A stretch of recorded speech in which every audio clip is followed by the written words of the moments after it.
Bienvenidos a esta nueva entrega de nuestro especial COVID. Hoy nos centramos en África. Hasta ahora la pandemia parece haber golpeado al continente africano menos de lo que muchos temían. Sin embargo, no está claro hasta qué punto las cifras oficiales reflejan la situación real.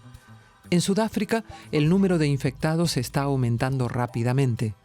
Y justo ahora, el sindicato de conductores de minibuses quiere volver a emplear los vehículos a plena capacidad, como antes de la pandemia. Una decisión peligrosa.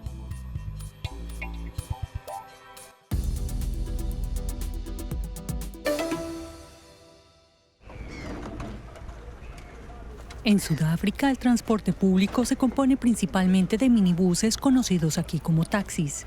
Desde inicios de la pandemia pueden operar solo al 70% de su capacidad, pero el mayor sindicato de choferes anunció que abandonaría esta restricción.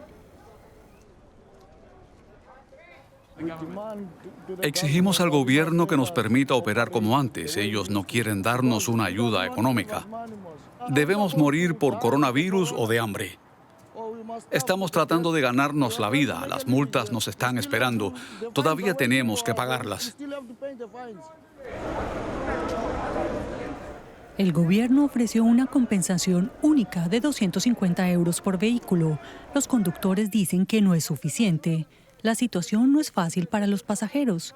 En esta terminal de transportes de Ciudad del Cabo, la gente se desinfecta regularmente las manos, pero nadie vigila el cumplimiento de las normas. Estamos en una situación realmente difícil. Uno tiene que ir al médico con sus hijos, pero no se puede subir a un taxi porque es peligroso. No se cumplen las normas. En las circunstancias en las que vivimos ahora, esto equivale a matarse. Es como un suicidio. Extremadamente peligroso. Es irresponsable. Los taxis no deberían ir llenos en este momento durante esta pandemia. Los virólogos en Sudáfrica alertan sobre el peligro del contagio en autobuses repletos. Aquí los conductores están divididos. Algunos quieren operar al 100%, pero muchos se muestran muy críticos.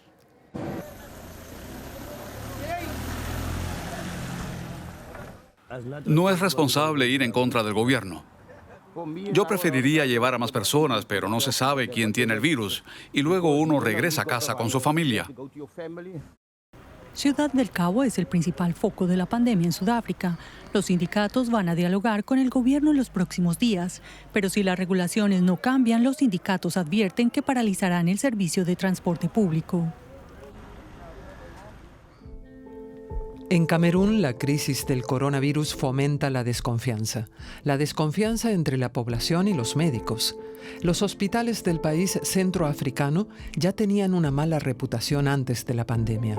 Y ahora las familias incluso acusan a los médicos de usar el COVID-19 para encubrir otras causas de muerte. Hoy, Henry Ayuk visita la tumba de su hermano por primera vez desde el entierro hace 2 meses. Para los médicos del Hospital Estatal de Limbe, en el oeste de Camerún, la causa de la muerte fue clara: COVID-19. Pero Henry y el resto de la familia creen que no es toda la verdad. En el hospital, la electricidad se cortó alrededor de la medianoche. Tardaron hasta las 3 de la tarde en poner en marcha el generador de emergencia. Mi hermano y un bebé en una incubadora recibían oxígeno. Ambos murieron en el hospital debido al apagón. El corte eléctrico fue la verdadera causa de sus muertes. Los hospitales de Camerún suelen estar mal equipados y el personal poco capacitado. La pandemia sobrecarga el ya frágil sistema. El país comunicó los primeros fallecimientos por COVID-19 en marzo y desde entonces decenas de familias acusan a los médicos de usar la pandemia como excusa. Es poco probable que el gobierno investigue las acusaciones de las falsas muertes por COVID-19. El ministro de Salud no ha respondido a nuestra petición de entrevista. La Asociación Médica de Camerún, que representa a los trabajadores sanitarios, se negó a comentar este reportaje. Henry Ayuk nos muestra fotos de su hermano en diferentes hospitales. Desde 2017 también había sido tratado en el extranjero. Ya antes de la pandemia se le había diagnosticado una bronconeumonía crónica. Su familia siempre convivió con él y ninguno se contagió del coronavirus. Los paramédicos nos entregaron el cuerpo de mi hermano para que lo enterráramos. Reunimos a toda nuestra comunidad. Si realmente hubiera muerto de COVID-19, mucha gente ya se habría enfermado. Desconfianza hacia el personal médico. Este video muestra a una familia atacando a un doctor en Douala, la ciudad más grande de Camerún. Lo acusaban de un falso diagnóstico de COVID-19.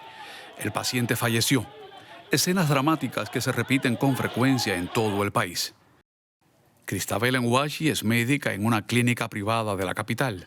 Para ella las protestas son ahora el pan de cada día. La gente se niega a creer que la causa de la muerte de un ser querido fue por COVID-19. No quieren aceptar la enfermedad. Hay muchas razones para ello. En primer lugar, no quieren aceptar la muerte de un ser querido. Simplemente están frustrados.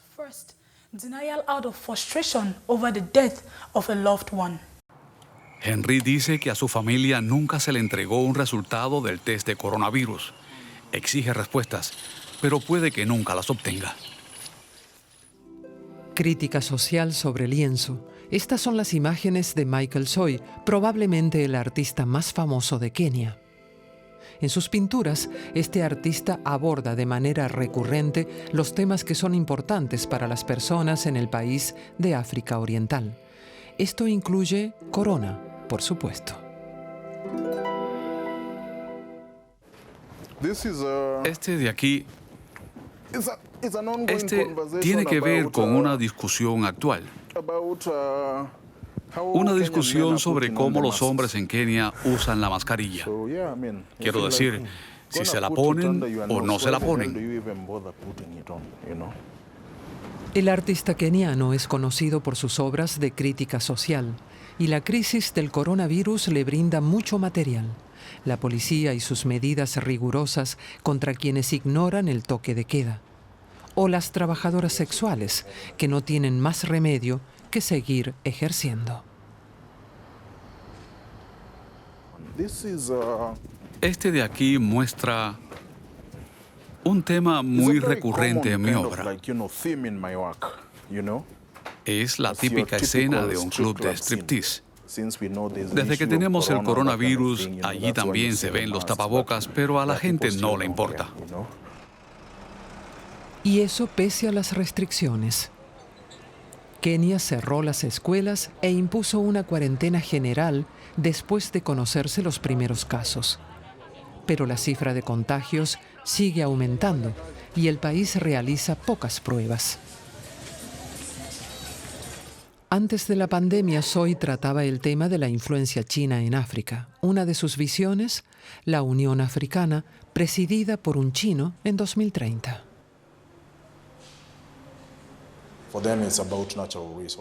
Solo les interesan las materias primas, lo que se puede extraer del suelo. Sin embargo, se ve que si llegan a una región, esta automáticamente termina endeudándose. La deuda es la nueva herramienta para colonizarnos. Antes nos encadenaban, hoy las deudas son las nuevas cadenas. El artista tampoco titubea a la hora de criticar a los gobiernos africanos. Actualmente se centra en las respuestas a la pandemia. Una de las cosas que ha expuesto la COVID-19 en África es la deficiencia absoluta que existe en el continente en materia de salud pública. Por ejemplo, países como Sudán del Sur, que tiene 5 vicepresidentes y 4 respiradores para todo el país. Eso muestra dónde están las prioridades. Sin embargo, el coronavirus podría dejar lugar a un nuevo tema en su obra. El último trabajo de Michael Soy se titula Di sus nombres, en referencia a las mujeres afroamericanas víctimas de la violencia policial en Estados Unidos. Distanciamiento físico y cuarentena. Bastante aburrido, pero no para los amantes de los videojuegos. En Ghana ha salido al mercado el primer juego móvil y con gran éxito. Alrededor de 1000 personas lo descargan diariamente en sus teléfonos celulares. Dinasto Afedo es un joven programador de Ghana. Aprendió a programar de forma autodidacta, sobre todo viendo videos. Acaba de lanzar su primer videojuego, Carreras de autos para el celular. Tardó 2 años en desarrollarlo. En realidad quería aprender francés, pero no tenía a nadie con quien poder hablarlo, así que lo dejé. Luego me planteé tocar un instrumento, pero tampoco continué adelante. Y más tarde empecé con la programación. Me ponía tareas a mí mismo. Lo buscaba todo en Google para averiguar cómo podía lograr los resultados que me proponía. Y al final terminé enganchándome. Su videojuego se sitúa en Ghana y muestra algunos lugares emblemáticos, pero tiene otra peculiaridad. Los jugadores solo pueden manejar autos típicos de Ghana y taxis que se conocen como trotros. Precisamente en lo referente al transporte hay elementos muy africanos que no se ven en ningún otro lugar del mundo. Desde el principio tuve claro que quería desarrollar un juego distinto de los demás juegos de carreras y que sería ghanés. Por eso aparecen los trotros. Por cuenta del confinamiento por el coronavirus, miles han descargado el juego. Algunos incluso le han hecho sugerencias de mejoras. Creo que nuestras carreteras no son tan lisas, no están en tan buen estado. De hecho, no es tan fácil conducir por ellas. Debería añadirle baches que haya que esquivar por la derecha o por la izquierda. Ponerlo un poco más difícil para que haya que esquivar los agujeros. Y aunque en Ghana hay algunas buenas carreteras, predominan las trochas. Afedo promete incluirlas en la próxima actualización. Así la gente de otros lugares se hará una idea de cómo es conducir aquí. Y naturalmente hará que el juego sea aún más difícil y emocionante. Afedo espera que su juego gane popularidad fuera de Ghana y más allá de la pandemia.